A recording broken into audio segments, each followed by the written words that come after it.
Hi, thank you so much for being part of today's interview and the Get Hired Fair. My name is Manahil. I'm part of the marketing team at the Career Center, and I would love for you to introduce yourself, your position, and your company. Hi, nice to meet you. So I'm Meenakshi and I'm the bilingual talent acquisition coordinator here at DHL Express. And thank you so much for having us here. Of course. So let's get right into the questions. With typically at the networking events, students will obviously come up to you and try talking to you, and people always recommend being more personable when networking instead of selling yourself at the very start. How can students show their most authentic self to networking events like the Get Hired Fair without sounding too rehearsed? Great question. So I would say come curious, not convincing. Like you don't need a perfect pitch to really sell yourself. We need a real conversation. Within a few seconds, I would say we can know if someone is reciting something that they practice versus really engaging with us, and also be authentic at the very start and ask question, be yourself, and be curious about everything, and no question is stupid. Feel free to ask any question that you have. Okay, thank you for that. Like you said, like you're being at multiple events and just talking to a lot of students. So, what makes you think that, oh, I would actually refer the student for the role? Sure. So I would say there's no perfect GPA or perfect resume. Like I said, be authentic, be yourself, and what I would say would definitely get you into the role itself. So we need to know why you're interested, not what you want to do. So again, ask question, engage, and be interested in what you're looking for, and that's I would say that's it. Thank you for that. Typically, or in the interview process, what are some red flags or green flags you notice within the first 2 to 5 minutes with interviewing a candidate?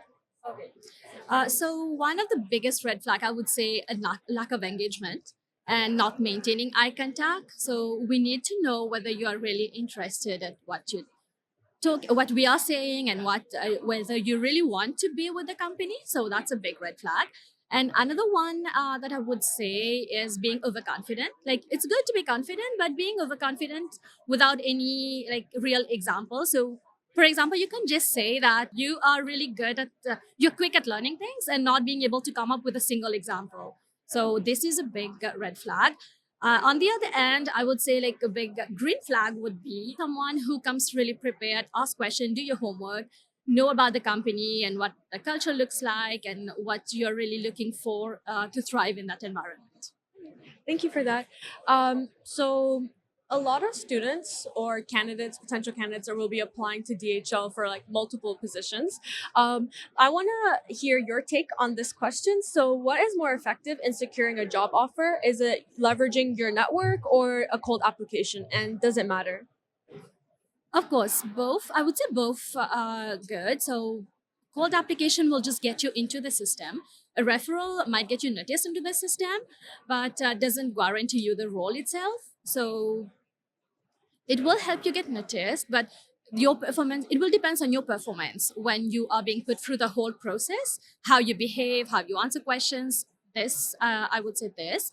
So an advice that I can give to students, do apply for the role and do a lot of research on LinkedIn, connect to people who you think would be able to help you, even not within the company, but someone with a similar role maybe that can give you some advices, or you can even connect with someone from the company and they will be able to connect you to the right person. But like I said, it will depend on how you perform during the interview and how you can answer our questions. Oh, that's really interesting. Thank you for that. And lastly, how did you figure out your what you wanted and didn't want to do in terms of your career growth and progression? And what would you recommend for first and second year students? Okay, great question. Honestly, I would say it's all about experience. So you would not know what you really want until you are in it. So for me, it was a lot of experience. Like I started my professional journey into the banking sector, and I could say after 6 years that this is not what I want. And then I moved to HR. So you have to do what you love doing. So that will help you like wake up every day and be present for to do what you love. One advice that I would give to first and second year students, I would say take advantages of co-ops, internship, volunteering opportunities. learn about the role, see if you are thriving in that environment. If you are, and if you really want to do that, then go for it. Uh, but yeah, it all comes down to experience. And that wraps up this interview. Thank you so much for being part of it. Enjoy the rest of the fair. It was a pleasure to be here. Thank you.